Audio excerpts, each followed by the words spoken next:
Bonjour à tous et bienvenue pour la 6e édition de la Nuit des idées qui propose cette année le thème proche avec un S. Et on parle des rapports, nos rapports à l'espace et aux autres pour chacun d'entre nous et au sein de nos sociétés. La Nuit des idées est un événement international initié par l'Institut français et le ministère de l'Europe et des Affaires étrangères français. L'entretien qui suit est proposé par l'Institut français de Roumanie à Timișoara. Je suis Mihaela Dedeoglu et j'ai l'honneur de discuter ce soir avec Eva Illouz, sociologue et universitaire. Bonsoir Eva Illouz. Bonsoir Mihaela. Vous êtes directrice d'études à l'école des hautes études en sciences sociales et également professeure de sociologie à l'université hébraïque de Jérusalem. Vous êtes l'auteur de nombreux livres, parmi lesquels, si vous me permettez, je vais citer Les sentiments du capitalisme, paru en 2006. Ensuite, Pourquoi l'amour fait mal, l'expérience amoureuse dans la modernité. Hard Romance, 50 nuances de Grey et nous, au Seuil en 2014. Ensuite, 2018, Happycracy, comment l'industrie du bonheur a pris le contrôle de nos vies. En 2018, Les marchandises émotionnelles, l'authenticité au temps du capitalisme. Et puis en 2020, La fin de l'amour, enquête sur un désarroi contemporain, paru, comme je disais, l'année dernière au Seuil. Alors, bien évidemment, comme je disais, le thème est proche et ma première question serait, qu'est-ce que ça représente, ce mot proche, pour vous? C'est une belle question et je trouve que c'est aussi un très beau thème, évidemment, avec une pointe, je dirais, douce amère d'ironie, étant donné qu'on est dans une période de distanciation sociale. Alors évidemment, si vous m'aviez posé cette question avant la crise sanitaire que nous vivons, j'aurais dit que le proche, c'est celui à qui on doit rendre des comptes. C'est celui qui peut aussi nous demander des comptes. C'est un peu comme ça que je le définirais spontanément. C'est une définition qui, de façon assez consciente, va à l'encontre de la façon dont on définit souvent les proches.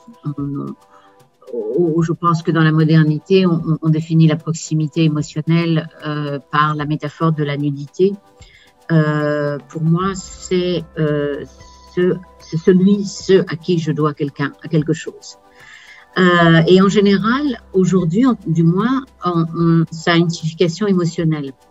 Les proches, dans le contexte de la crise sanitaire que vous évoquez,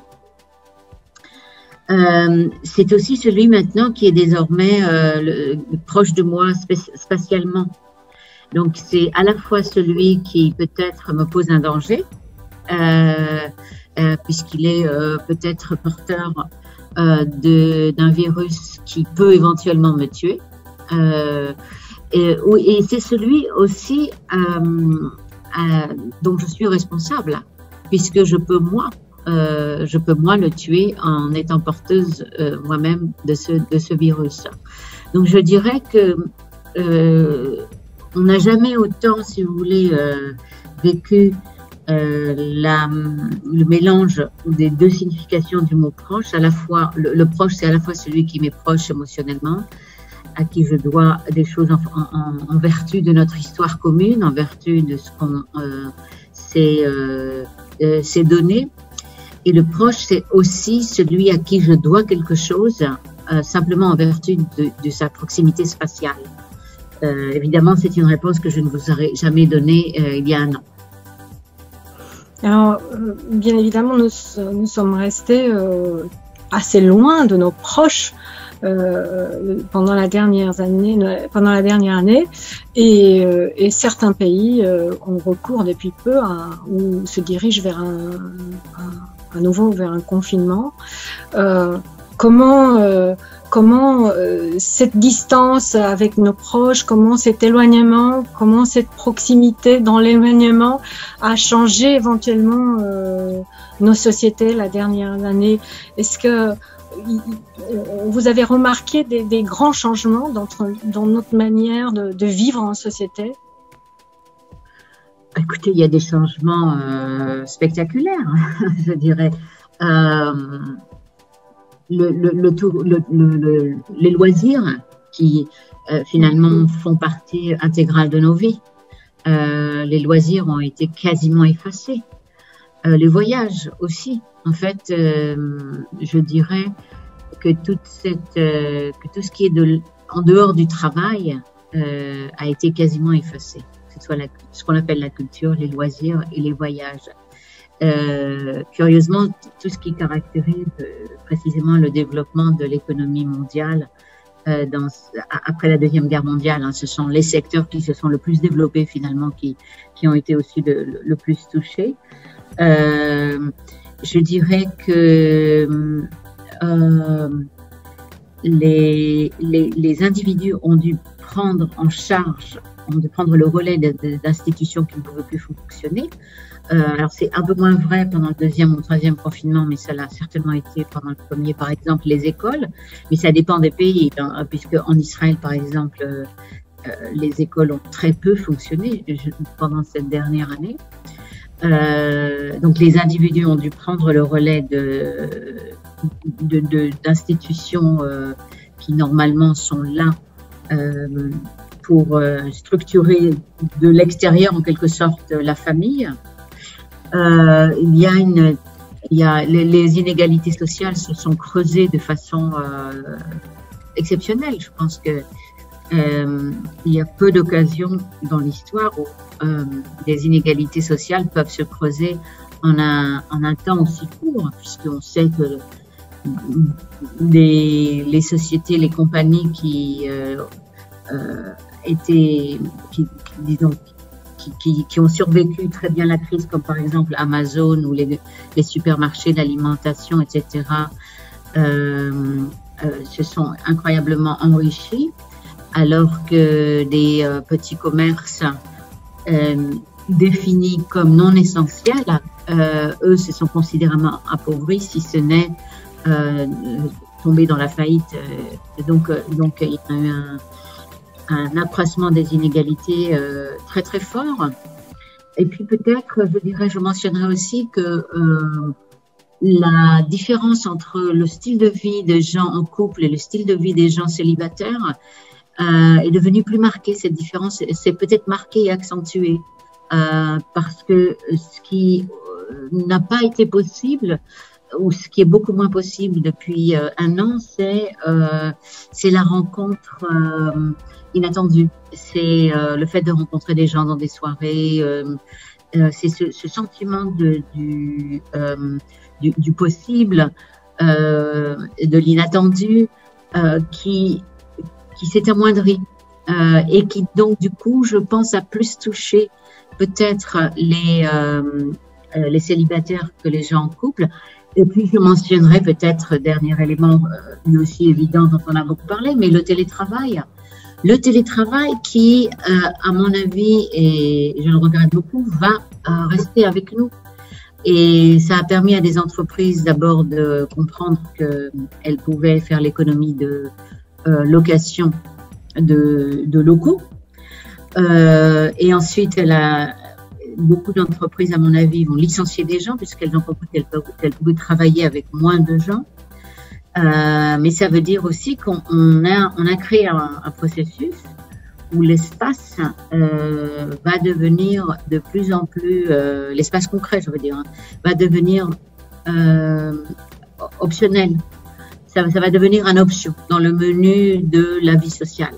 Et c'est un processus qui peut-être se serait produit à un moment donné ou à un autre, mais ça aurait pris beaucoup, beaucoup plus longtemps avant qu'il n'aboutisse.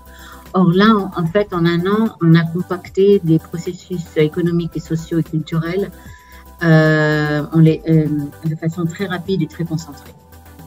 Est-ce que vous pensez que ces changements sont durables? Certains d'entre elles, surtout, peut-être. Quand la crise sera terminée, peut-être qu'on va revenir à ce qu'on connaissait avant. Oui, mais Michaela, je ne sais pas si la crise va se terminer, enfin, ou en tout cas comment elle va se terminer. Je pensais jusqu'à il y a 2-3 semaines qu'il s'agissait d'une crise, Et de plus en plus, je me dis, avec ébahissement et effroi, qu'il s'agit peut-être d'une rupture et pas d'une crise. C'est-à-dire que peut-être on est en train de basculer dans un monde qui va être différent de celui d'hier. Je ne sais pas, je dis simplement que pour la première fois, c'est une possibilité que j'envisage. Il y a peut-être, on va peut-être raconter à nos petits-enfants, vous et moi, qu'il y avait un monde d'avant. Je ne sais pas. Je ne suis pas suffisamment infectiologue pour comprendre la nature de ce qu'on est en train de vivre et combien de temps ça peut prendre à l'humanité pour surmonter ce qu'elle est en train de vivre. Mais il me semble que ça va être un peu plus long que l'année et demie. Moi, j'avais donné au départ un an et demi à ce virus pour nous embêter. Il n'est pas impossible que ce soit beaucoup plus long. D'autant que les variantes peuvent rallonger considérablement ce temps de crise. Alors, ce qui va rester de ça, quand on sortira, si on sort de cette crise, écoutez, je ne sais pas, mais je pense que le télétravail va rester. Je pense que le Zoom va rester. Je pense qu'il y a beaucoup de gens, comme moi d'ailleurs, qui ont compris on pouvait très bien ne pas être dans les avions constamment et vivre quasiment dans un aéroport, mais que comme on peut le faire là, vous et moi, on peut avoir très bien une discussion sans quitter sa cuisine, ce que vous et moi sommes en train de faire. Donc ça, je crois que ça va rester. Quelque chose de cela va rester. Moi, je sais que j'ai compris que je n'avais pas besoin effectivement de prendre l'avion tous les lundis et mercredis pour aller aux quatre coins du monde. Et je dois dire que ça, par contre, ça a été c'est un grand soulagement pour moi de découvrir ça et de ne pas trop bouger. Donc ça va rester, je pense. Réfléchissons ensemble à ce qui peut peut-être rester. Je pense qu'il y a une pénétration, peut-être qu'il va y avoir une pénétration de l'Internet dans la vie des gens qui va rester. J'ai des amis, par exemple, qui me disent qu'ils ne voyaient jamais de films sur leur ordinateur. Et d'ailleurs, moi aussi, je n'ai jamais vu un film quasiment sur mon ordinateur. Or, c'est devenu une pratique courante maintenant. Je sortais beaucoup plus volontiers, j'allais au cinéma. Donc voilà, je pense que toutes ces pratiques qui sont liées en fait à l'ordinateur vont rester ou vont affecter considérablement notre quotidien. Donc moi je dirais que cette crise du coronavirus est une crise sanitaire économique terrible, mais c'est une grande victoire et une grande fête. Ça va être la grande fête, c'est la grande fête pour toutes les GAFA. C'est vraiment, à mon avis, c'est la période qui va marquer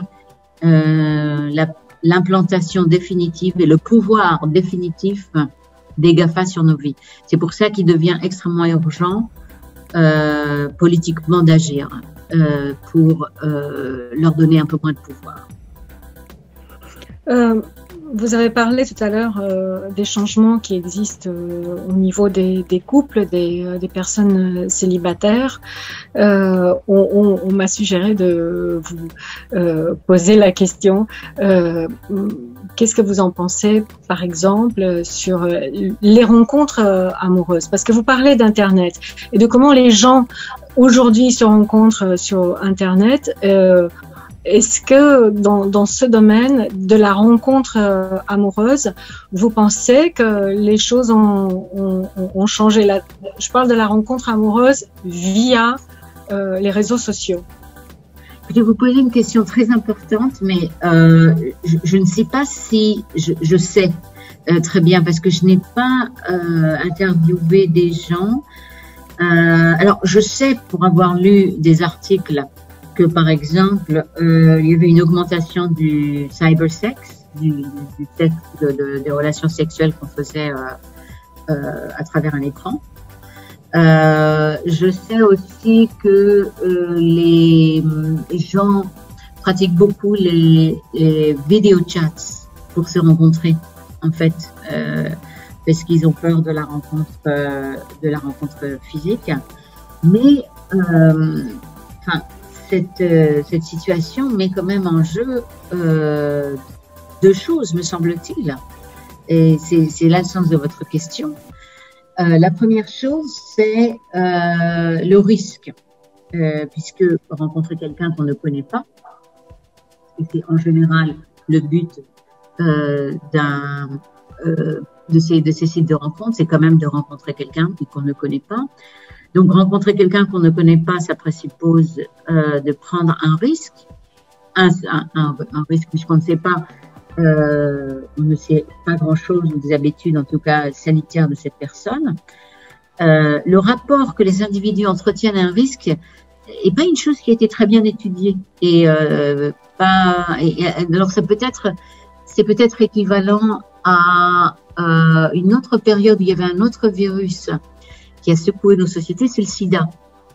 Mais le sida, je dirais qu'on s'était pas tellement posé la question parce que ça concernait la communauté homosexuelle ou la communauté des gens qui utilisaient des seringues contaminées. Et à cette époque-là, les hétérosexuels n'avaient pas su vraiment en faire aussi leur problème, véritablement. C'était resté le problème des homosexuels. Mais je dirais qu'aujourd'hui, un peu par rapport à cette question que vous me posez, on se retrouve un peu face au problème que les homosexuels avaient au temps du sida, avec cette différence quand même que pour le sida, on pouvait se protéger. Il me semble qu'avec une capote, plus ou moins, on était plus ou moins protégés. Peut-être pas parfaitement, alors que là, c'est pas le cas. Puisque le virus est respiratoire, la simple proximité physique avec quelqu'un sans même attouchement peut être elle-même dangereuse. Donc je disais que la première chose, c'est le rapport qu'on a au risque par rapport à votre question. Et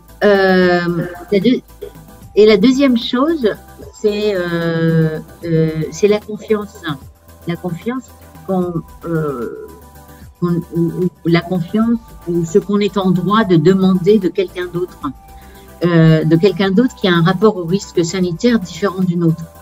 Et ça, il me semble que c'est quelque chose qui est assez difficile à négocier.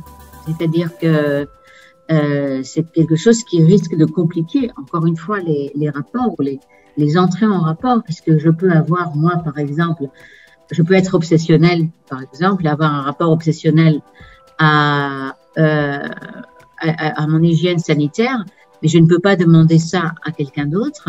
Et donc, du coup, ça va considérablement compliquer mon rapport à cette personne-là. Donc, voilà, pour moi, ce sont ces deux questions sociologiques que ça pose. Quelle est la tolérance qu'on a par rapport au risque et quelle est la gestion du risque que différents individus ont. Et deuxièmement, comment se négocie la confiance qu'on peut avoir en quelqu'un d'autre, puisque la confiance, c'est quelque chose qui se construit typiquement au fil du temps, alors qu'il s'agit là souvent de faire confiance à quelqu'un qu'on ne connaît pas. Voilà, donc ce sont deux gros sujets sociologiques. Et notamment pour le dernier, comment on négociait ce rapprochement avec quelqu'un qui peut être potentiellement dangereux. Est-ce que aujourd'hui on fait des études sociologiques là-dessus? Est-ce que vous commencez à poser des questions pour voir? Je suis désolée, mais je ne sais pas. C'est une question passionnante. Si vous avez une réponse, dites-la moi. Donc, pour revenir un peu à la situation de la culture, vous m'avez évoqué tout à l'heure que vous avez commencé à regarder des films sur Internet récemment à cause de cette pandémie. Moi, je connais des gens qui ont découvert le théâtre sur Internet à cause de cette pandémie, qui n'avaient jamais été dans une salle de théâtre ou l'opéra. Et je me suis posé la question si il est possible de transmettre une culture dans le sens très large. du terme, uniquement à travers Internet. Est-ce qu'Internet, ça peut suffire? Je ne sais pas si ma question elle est bien posée dans un sens très sociologique, mais donc vous parlez voilà. Une situation dystopique où il y aurait plus d'éducateurs et plus de parents et plus, disons, plus de société et où on vivrait dans un monde virtuel. C'est-à-dire que quand on va au théâtre, on regarde un spectacle, mais on participe avec d'autres gens à cet événement. Donc, ce qu'on ressent dans une salle de théâtre, c'est aussi une question de partage. Quand on va au cinéma, dans une grande salle de cinéma, si tout le monde rit, peut-être que nous rions ensemble. C'est quelque chose de partagé, des émotions partagées. Quand cette culture est transmise juste dans un événement très solitaire, très face à face avec l'ordinateur, je me dis, mais je suis pas une spécialiste, que je ne sais pas comment on arrive à construire une culture commune uniquement à travers la transmission via Internet. D'accord. Alors, oui, c'est une très belle question et je ne sais pas si j'y ai moi-même vraiment réfléchi, mais il me semble qu'il y a deux significations mots communs là que vous avez utilisées qui n'est pas équivalente. Les deux significations ne sont pas équivalentes. La première, c'est commun dans le sens où on est ensemble. Vous parlez de l'ensemble, d'être avec d'autres gens et donc de partager en même temps. Vous parlez de la synchronicité, de la capacité de partager en même temps quelque chose, un événement. Comme par exemple quand Sadat et Begin se sont rencontrés pour faire la paix. Eh ben, vous aviez toutes les chaînes du monde, les chaînes de télévision du monde entier qui retransmettaient cet événement et qui a fait que beaucoup de gens en même temps sur la planète ont participé à cet événement. Alors, vous avez absolument raison. Je pense que il y a deux choses qui sont en jeu dans l'Internet, disons, qui fracturent cet ensemble plutôt. C'est le fait qu'on consomme ces événements culturels dans des espaces souvent différents des autres. On est seul devant son écran et les écrans en fait souvent se prêtent à une consommation individuelle effectivement. Et puis il y a la question de la synchronicité qui effectivement était complètement explosée. On ne consomme pas les mêmes choses au même moment puisque c'est bien de ça qu'il s'agit sur l'Internet. Alors, donc, dans ce sens-là, ce qui est ensemble explose. Oui, vous avez absolument raison. Et d'ailleurs, je pense que c'est une source disons, de fracturation du tissu social. Mais le deuxième ensemble, il me semble que l'autre partie de votre question contenait une autre signification du mot commun. Vous avez posé la question culture commune, c'est-à-dire est-ce que on peut par l'Internet être exposé finalement aux mêmes valeurs, aux mêmes modèles, aux mêmes idéaux. Et là, alors j'ai envie de dire que en principe, pourquoi pas? Simplement, l'Internet est un énorme, disons, c'est un dépotoir gigantesque. On y trouve absolument tout. Il y a un chaos immense qui règne dans l'Internet. Et il est possible qu'une des raisons pour lesquelles on observe une très forte polarisation politique aux États-Unis, comme en Europe, comme en Israël, est entre autres dû au fait que chacun va chercher ce qu'il veut dans l'Internet et que du coup, chacun va entamer un processus où il va renforcer son opinion et il va être exposé qu'à des opinions et à des gens qui sont d'accord avec lui. Donc, pour faire écho à votre question, c'est pas impossible, mais il semblerait, je suis prudente, il semblerait que l'Internet favorise au contraire la fragmentation est plus que la fragmentation, la polarisation des opinions et l'extrémisation aussi. Et le fait que les opinions non seulement diffèrent de façon de plus en plus aiguë d'autres opinions, mais qu'elles s'extrémisent aussi. Il y a aussi ce processus. Parce que plus une opinion est extrême, et plus elle a de chances de circuler sur l'Internet. Donc il est possible, en fait, que nous assistions effectivement et à une fragmentation des savoirs et des cultures, et à une polarisation, ce qui n'est pas le même processus. Donc, voilà, il y a un paquet de normes sociales qu'on connaît, chacun dans nos sociétés. Via Internet, cette transmission des normes sociales a changé complètement.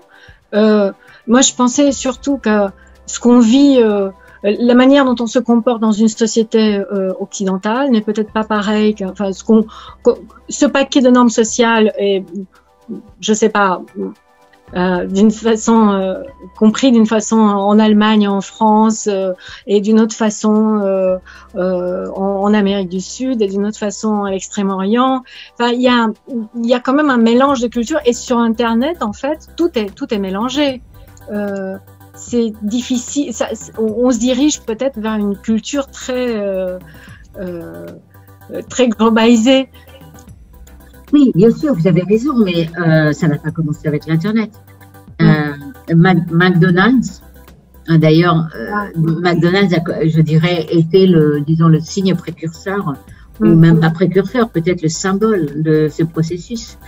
Et d'ailleurs, c'est ce qui a fait que certains sociologues parlent de McDonaldisation de la culture et du monde, finalement, ce qui veut dire pas mal de choses. Enfin, McDonaldisation, il ne s'agit pas simplement de la diffusion à l'échelle globale d'un produit, et qui est, alors, dont l'essence, j'ai envie de dire, l'essence d'un McDonald's, c'est que vous allez manger la même chose que vous soyez à Moscou, à Pékin ou à Paris. C'est ça l'essence du McDonald's.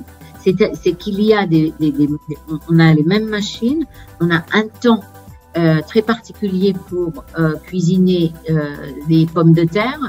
Les pommes de terre doivent être d'une variété très particulière. C'est ça la McDonaldisation. C'est tout faire pour recréer une expérience absolument semblable où que vous soyez dans le monde. Alors l'Internet, il me semble que l'Internet essaye de donner, alors il s'agit évidemment de globalisation, mais il essaye de donner l'expérience inverse. C'est-à-dire que au lieu de consommer un produit qui se ressemble, qui est le même partout, on va en fait, ce qu'on va consommer, c'est soi-même. C'est un soi individualisé. Alors, si que ce soit ce type de film, ou que ce soit ce type de pornographie, ou que ce soit ce type de nouvelles, ou ces Facebook, ces réseaux sociaux, ces photos que je montre, etc., ce dont on fait l'expérience continue et constante sur l'Internet, on fait l'expérience de sa propre individualité, différente des autres. Voilà, mais donc ça ne veut pas dire qu'on ne baigne pas dans une culture globale, je suis d'accord, mais ça veut dire que, que le produit qu'on consomme, c'est d'abord nous-mêmes. Et c'est à travers, par exemple, les réseaux sociaux, et c'est un moi qu'on essaye de singulariser le plus possible. Donc il s'agit de créer constamment, à travers l'Internet, des singularités. J'imagine, Eva Illouz, que ce n'est pas une période très facile, ni pour les sociologues, ni pour les anthropologues, ni même pour les architectes, parce que nous, les communs des mortels, on se dirige toujours vers vous pour avoir des réponses à nos questions, ou même à nos questions que nous n'arrivons pas à poser, car c'est une période dont nous n'avons pas encore compris ni les conséquences, enfin on ne connaît pas les conséquences, on ne sait pas vers quoi nous nous dirigeons. Vous êtes une spécialiste des sentiments, et j'avais envie de vous demander quels sont les sentiments qui gouvernent nos sociétés aujourd'hui? C'est une vaste question. Je dirais, bon, sans réfléchir, sans trop réfléchir, mais j'ai envie de dire la peur et la colère. La peur parce qu'il s'agit de quelque chose qu'on ne maîtrise pas bien, parce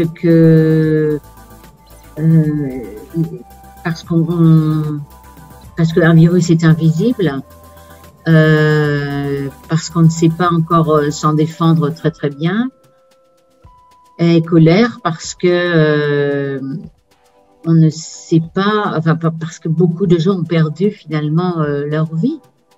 Leur vie, je veux dire, ce qui faisait le contenu de leur vie. Beaucoup de gens sont au chômage, ont dû fermer leur commerce, ont vu leur liberté réduite à néant, ne peuvent plus bouger, se sentent en fait l'objet d'un État autoritaire. Donc on est en fait dans une situation, je dirais, de régression. Alors, je n'aime pas beaucoup, pour être franche, utiliser des analogies psychiques ou psychologiques, mais je vais en utiliser une. Il me semble qu'on est dans un état de régression psychique, de dépendance, à la fois de dépendance et à la fois de rejet, où on se sent en même temps très dépendant de l'État, mais où en même temps, dans beaucoup d'endroits, on veut rejeter l'État. Où en même temps, on sait qu'il n'y a que l'État qui peut véritablement gérer cette crise et la régler.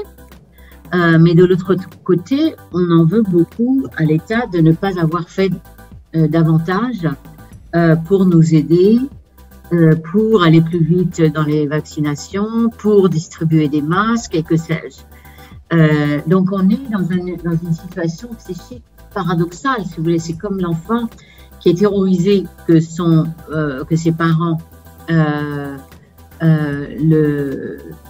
lâchent, qui se sent dépendant finalement du parent pour sa survie, et qui en même temps est très en colère et dans un état de rage que le parent ne soit pas plus là, et qui est d'autant plus en colère finalement qu'il a aussi très peur. Donc il me semble qu'on est dans cette situation, puisqu'on voit que des endroits comme Israël ou la France, il me semble que c'est des endroits où on sent il y a un bouillon, une ébullition, disons, de révolte, où il y a un vent de révolte qui souffle de façon assez forte. C'est le cas aussi aux États-Unis, enfin en tout cas jusqu'à ce que Biden soit élu.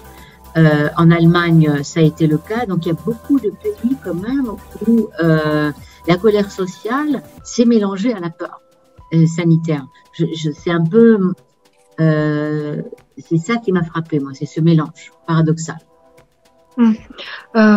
Est-ce que l'État peut faire autre chose, à votre avis, pour changer cette situation?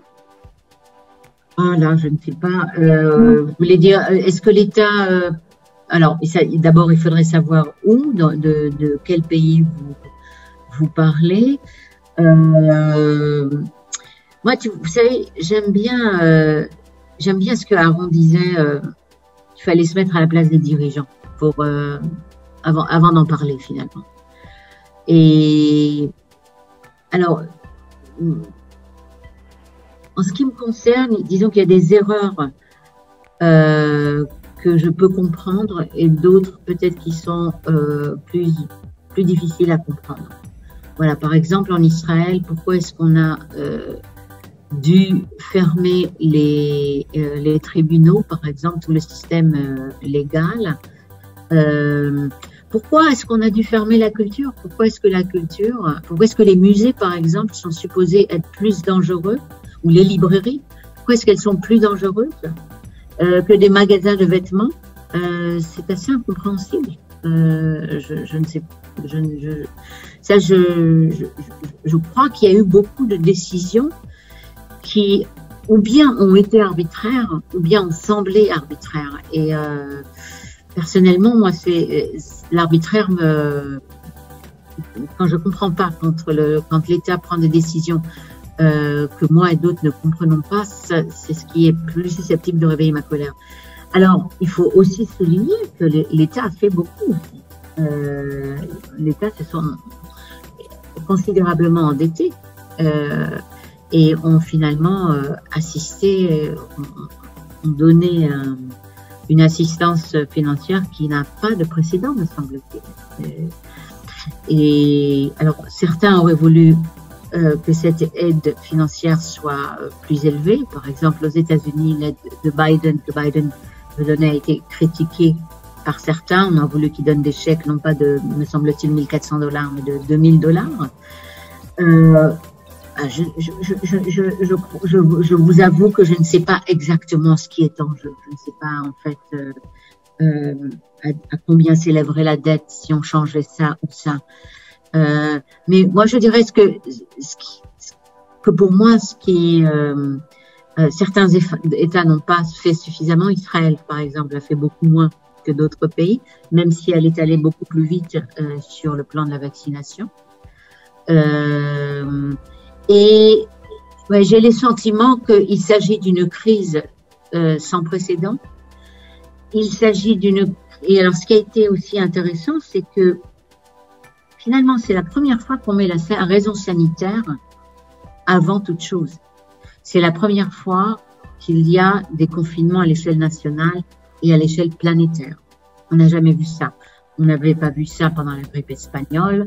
On n'a jamais vu ça même pendant la grippe de Hong Kong. On n'a quasiment jamais vu ça. On n'a jamais fait des confinements à l'échelle nationale. Et donc, il s'agit véritablement d'un événement historique. Événement au sens, si vous voulez, philosophique du terme. C'est-à-dire, c'est quelque chose qui n'a pas de précédent. Même si les pandémies, évidemment, ont toujours existé. Mais le fait de mettre la raison sanitaire avant la raison économique, il me semble que ça n'a pas de précédent. Et parce que ça n'a pas de précédent, il me semble aussi que les États certains États, pas tous, mais ils ont fait de leur mieux. Ils ont fait de leur mieux. Parfois, ils n'ont pas fait très bien. J'en ai tout à fait conscience. Mais il ne faut pas oublier qu'il s'agit d'une crise sans précédent et qu'on n'avait pas de modèle pour la gérer et qu'on a fait de notre mieux. Alors, ce qui est frappant aussi quand même, c'est qu'on l'a géré, le monde a géré la crise un peu de la même façon que la Chine l'a fait. C'est la Chine qui a commencé et le monde a suivi. Voilà. Donc, alors, c'est une remarque. Donc, je ne sais pas moi-même que faire de ma propre remarque. C'est-à-dire, la Suède a montré qu'on pouvait faire autrement. Pendant un moment, on s'est demandé si la Suède était le bon modèle et le vrai modèle. Il semblerait qu'aujourd'hui, on se dise que ça n'a pas été le vrai modèle. Je pense qu'on a besoin de recul pour savoir si la crise a été gérée de la bonne façon. Je ne peux pas, moi, aujourd'hui, dire si la crise a été bien ou mal gérée. Je peux dire qu'en Israël, je trouve que trop de libertés ont été suspendues, trop facilement, sans discussion. Vous avez parlé des inégalités tout à l'heure, à l'ouverture du Forum économique mondial à Davos. L'ONG Oxfam a appelé le Covid-19 le virus des inégalités. Je pense que tout le monde pense à ça. Vous avez parlé des inégalités entre les hommes et les femmes. Il y a, je pense, beaucoup d'inégalités entre générations et aussi entre les riches et les pauvres. On nous dit qu'à l'échelle mondiale, la fortune des milliardaires a augmenté de 3 900 milliards de dollars entre 18 mars et 31 décembre 2020.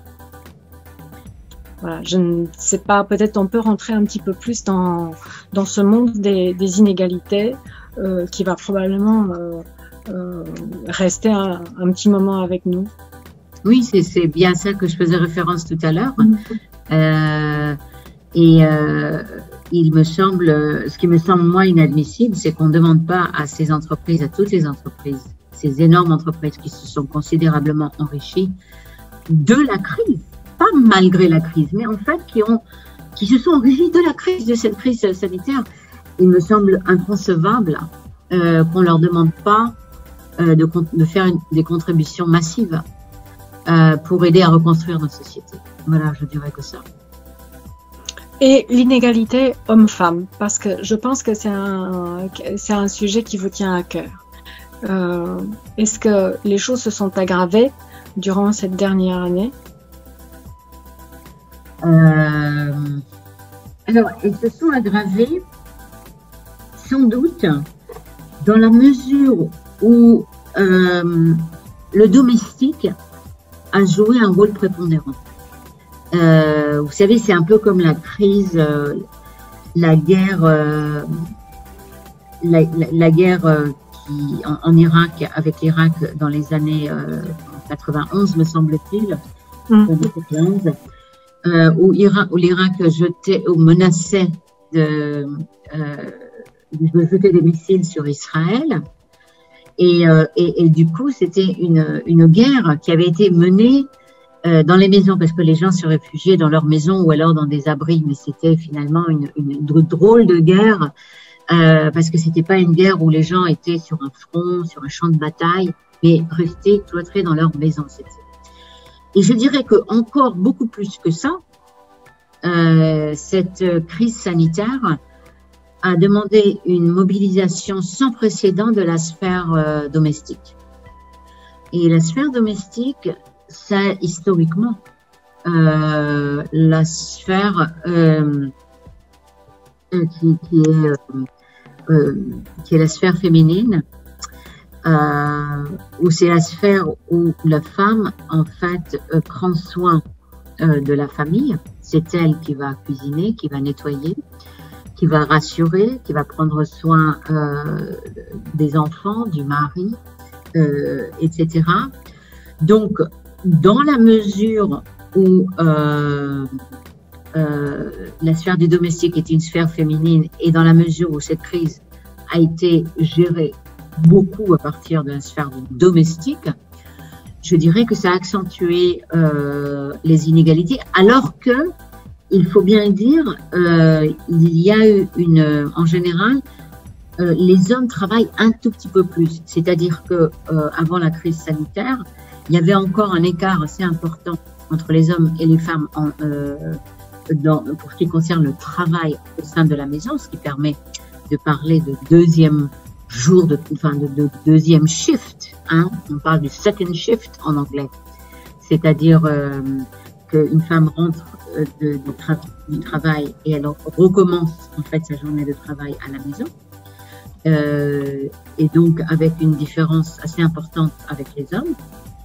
Cet écart a commencé à s'amoindrir dans les dernières années et je crois qu'il s'est agrandi pendant la crise. Il s'est à nouveau agrandi où souvent c'était les femmes qui étaient chargées de gérer les enfants qui étaient à l'école, qui étaient à la maison, et le nettoyage et la cuisine à la fois. Voilà. Alors ça porte préjudice aux femmes parce que très souvent quand une femme est perçue dans son lieu de travail comme étant trop responsable des enfants et de la famille, elle est du coup perçue comme n'étant pas suffisamment dévouée au succès de l'entreprise. Ceci dit, quand une femme donne le sentiment que l'entreprise est aussi importante que la famille ou plus importante que la famille, alors du coup, elle paye aussi le prix d'être considérée comme une mauvaise mère et donc une femme sans cœur. Un peu le prix que Hillary Clinton avait payé à cause de son ambition, de sa présumée ambition, comme si les hommes n'avaient pas d'ambition. Donc je dirais que les femmes aussi, on semble avoir payé. Alors on sait aussi que une grande partie des chômages, des nouveaux chômages, sont des chômages féminins. D'abord parce que les femmes travaillent plus en flex time, à temps partiel, Et donc, c'était plus facile, si vous voulez, de laisser partir ces gens-là. Et aussi parce que les femmes se sentent plus responsables de la famille et donc ont eu plus de facilité ont plus facilement, si vous voulez, renoncer à leur travail pour la famille. Donc, je dirais que les femmes il semblerait que les femmes aient été plus vulnérables sociologiquement, là où biologiquement elles l'étaient peut-être un peu moins. Et le sentiment amoureux, et ça sera ma dernière question, Eva Illouz, et le sentiment amoureux dans tout ça. Par rapport à La fin de l'amour, enquête sur un désarroi contemporain, qui est paru en début 2020 au Seuil, est-ce que vous avez senti un changement, par exemple, cette année en 2020? Alors, il faut que je précise quand même, moi, je travaille pas proprement parler sur le sentiment amoureux, je ne sais pas grand-chose de l'amour, finalement. Ce qui m'intéresse, c'est les influences du capitalisme sur nos pratiques culturelles et émotionnelles. Et ce dernier livre, que vous venez de mentionner, La fin de l'amour, c'est un livre qui pose la question de savoir comment l'idéal moderne de la liberté, qui s'est notamment traduit dans la liberté émotionnelle de choisir notre conjoint librement sans l'interférence des parents ou des familles, et qui s'est surtout aussi traduit par la liberté sexuelle.